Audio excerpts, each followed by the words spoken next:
Hello everyone, Komal Sharma this side, and here I welcome you all at your own Gargi classes, a place where you can easily get all the informations relevant to your competitive exams.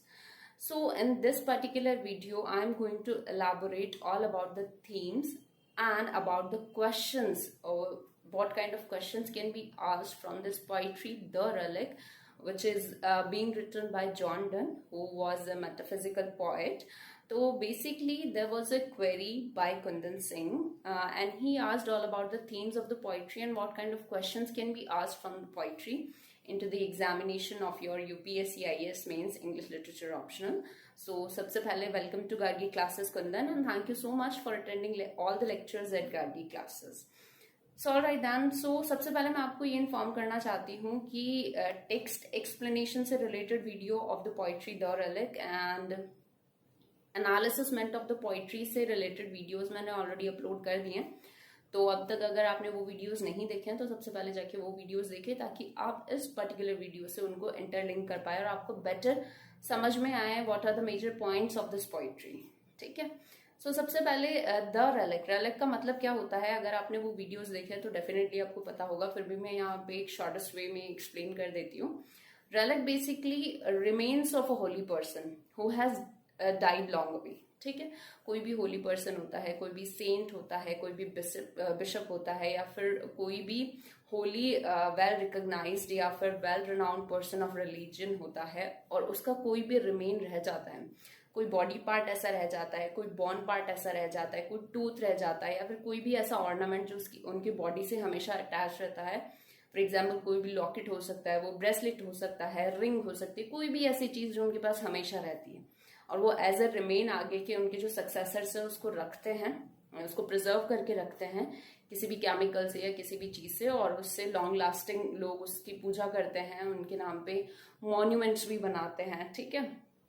तो एक तरीके से उनकी पूजा शुरू हो जाती है और ब्लाइंडली लोग उस पर फेथ करते हैं. तो इस तरीके से रेलिक का मतलब क्या हुआ, the remains of the holy person, सीधा सा मतलब ये है. ठीक है. All right then, so here I am moving ahead with the themes of the poetry. तो बेसिकली इस पोइट्री में जॉन डन ने दो मेजर थीम्स का यूज किया है. The first one is ritualism and religion and the second one is the power of love.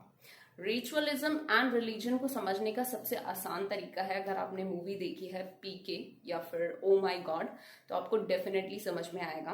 तो पीके से हम अगर कोई कॉन्टेक्स्ट उठाएं तो सबसे पहले हमें पता होगा, एक इंसिडेंट आपको याद होगा, इंसिडेंट मेजर इंसिडेंट था जहाँ पे आमिर खान का एक लॉकेट रिमोट खो जाता है, जो कि एलियन का रोल प्ले करता है इस पर्टिकुलर मूवी में. तो उसका रिमोट खो जाता है और अनफॉर्चुनेटली वो उस पंडित के हाथ में लग जाता है, जो कि एग्जैक्टली हम बोल सकते हैं लोगों को एक तरीके से सुपरस्टिशंस की तरफ लेके जाता है. ठीक है. तो उनको वो डेफिनेटली वो मिल जाता है रिमोट, और उसको वो प्रेजेंट किस तरीके से करते हैं, एज अ मनका ऑफ शिव जी. ठीक है. शिव जी का मनका है, हिमालय से मिला है, जिसपे लोग ब्लाइंडली फेथ करते हैं, उसकी पूजा करना शुरू कर देते हैं. उसके नाम पे इनफैक्ट मंदिर भी बनना मतलब बनेगा, इस बात के लिए प्रोसीजर्स भी शुरू हो जाते हैं, प्रोमिसेस भी हो जाते हैं बाय द पंडित जी.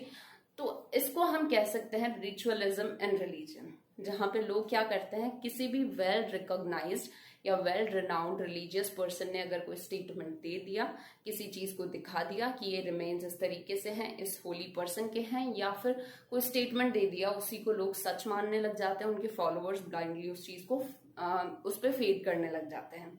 इसी चीज को बोलते हैं रिचुअलिज्म एंड रिलीजन. ठीक है.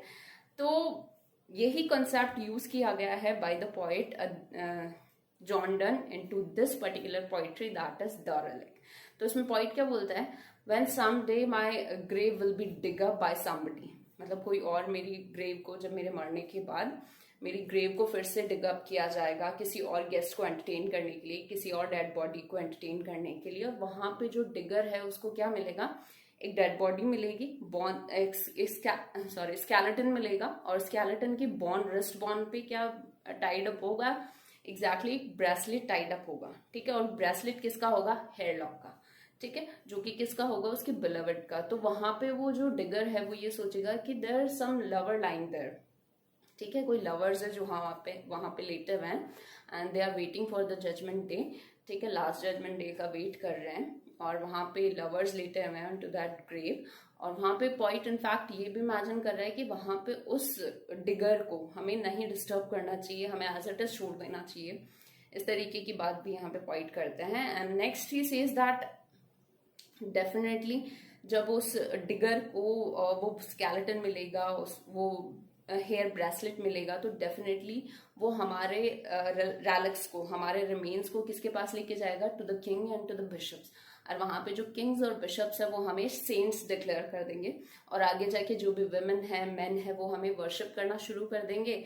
और वो अपनी बिलवड के लिए बोलते हैं कि you will be worshipped as Mary Magdalene who was basically the mother of Jesus Christ. ठीक है, तो you will be worshipped alike and I will be worshipped as something else. ठीक है, वो यहाँ पे अपना नाम नहीं देते कि मैं किस बेसिस पे पूजा जाऊंगा, बट डेफिनेटली लोग हमारे रैलिक्स के थ्रू, हमारे रिमेन्स के थ्रू हमें सेंट समझ के, लवर सेंट समझ के हमारी पूजा करना शुरू कर देंगे। तो यहाँ पे सरकास्टिक तरीके से, या फिर हम बोल सकते हैं डिस्डेनफुल तरीके से पॉइंट ने ये चीज रिप्रेजेंट की है, जिसको बेसिकली कहा जाता है ritualism in religion, right.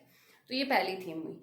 In the second half of the poetry, जहां पे पोइट यूज करते हैं the theme of the power of love, कि लव में कितनी ज्यादा पावर होती है, कितनी ज्यादा स्ट्रेंथ होती है।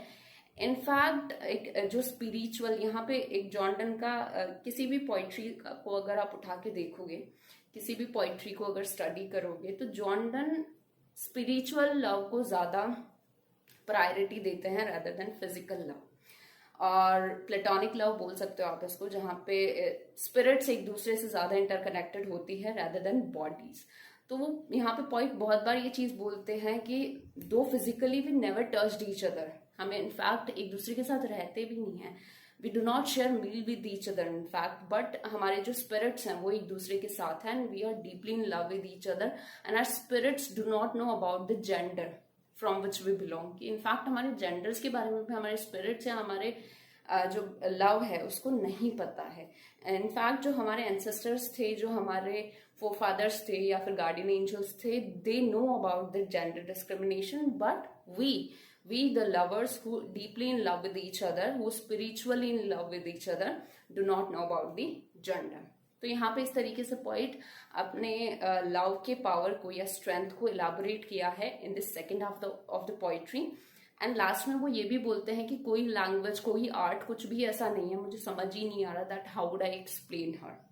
ठीक है, तो इस तरीके से थ्रू आउट पोइट्री ये दोनों थीम्स का यूज किया गया है, ritualism and religion and the power of love. ठीक है, second thing which was being asked by Kundan Singh, that was what kind of questions can be asked from the poetry।